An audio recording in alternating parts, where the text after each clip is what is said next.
Actually, let's go back further. My story starts actually way before me.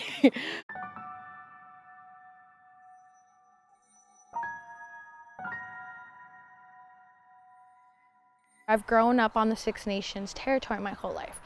Six Nations territory, though, isn't necessarily just the reserve in which we're on right now. Six Nations Reserve actually only covers 5% of our original lands. Six Nations is actually one of the last places with the largest population of the Carolinian forests in southwestern Ontario. If you're looking on the maps, you're able to see the green, and you can spot that because all around it is development and urbanization. This land that was once our people's are displaced from the land, and the land is displaced from our people, and so that's a lot of where my story comes from.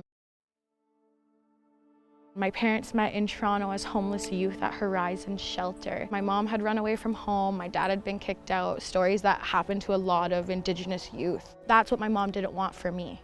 She brought me back home to grow up on my territory and did everything to make sure that I would have the better life and that I wouldn't be homeless, that I would have food on the table. And my mom and dad took that even one step further and made sure that I would get to grow up to know who I was as an Indigenous young woman.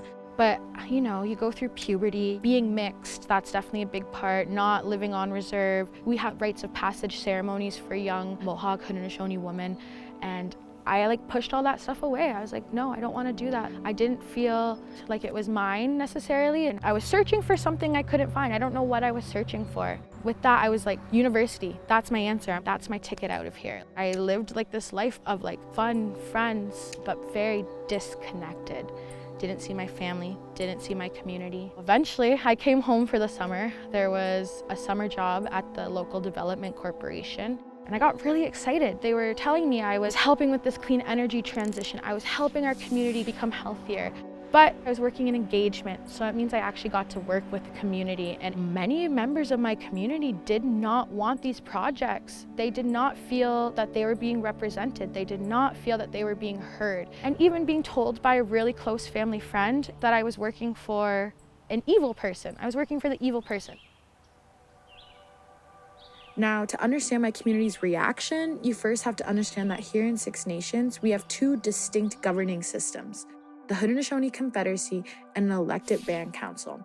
The former is our traditional government. The latter was actually imposed as a result of the Indian Act, making it a product of a colonial system that, by definition, sees nature as a resource to exploit rather than as something to exist with and within. Going back to the Development Corporation, it's actually a product of the Band Council, and it was not only coming at these issues from a perspective that was fundamentally at odds with our traditional ways of life as Haudenosaunee. They were doing it with this unearned sense of legitimacy that has been a product of the Band Council. So when I went back to school after that summer, I was lucky enough to develop a relationship with my current mentor and supervisor to this day, Dr. Diana Lewis, who opened my eyes to the fact that these injustices that I was seeing in my own community were actually happening to many Indigenous communities all over. My supervisor's work focuses on Pictou Landing First Nation in Nova Scotia, whose hunting and fishing area, Assay, became a waste dumping ground for a pulp and paper mill for over 50 years through the Boat Harbor Affluent Treatment Facility. In what we can only describe as institutional gaslighting, government and industry-sponsored studies kept denying any negative health impacts even though it was right there for them to see. So Dr. Lewis, with the help of the community, decided to create a sovereign health survey that accurately reflected their lived experiences.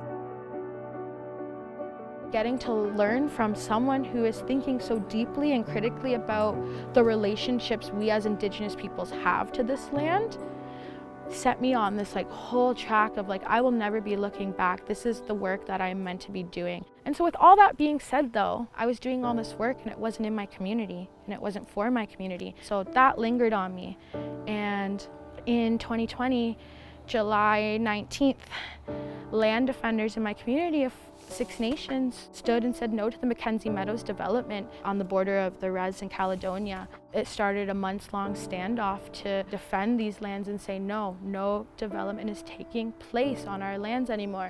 I was sitting in London in my comfy offices in the university, and I'm sitting behind my computer screen, still doing other activism work, but knowing that there were people in my community getting shot at by the OPP. And so that is what sat with me for months. And it all came into this decision of, I need to go home. Oh, look at that puppy. Nice seeing you. Hola. There's families living here, children, gatherings that continue to happen. This is a meaningful space that really brings community. I think that's what's really special because these kinds of spaces don't come everywhere. And when we're able to self-determine what's going on in our spaces, we can really make them safe and make them a site for power.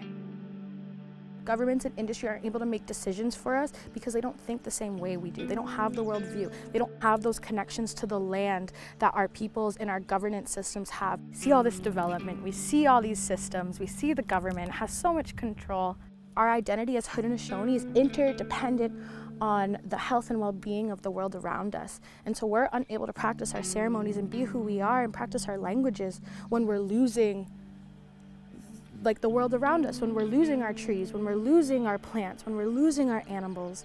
So then we start to lose our ceremony, we start to lose our laws and our governance. It's really discouraging, but then I come to spaces like this and I'm here and I feel that energy of my people and my ancestors and those who have fought before me. And these chiefs, these community members, these frontline land defenders, they all know how heavily of an impact this is going to have on their people in such a way that the mainstream will never, ever understand. I am doing the work for the Creator, for the land, for the waters, for my people, and this is where it starts, is making sure that my home is protected.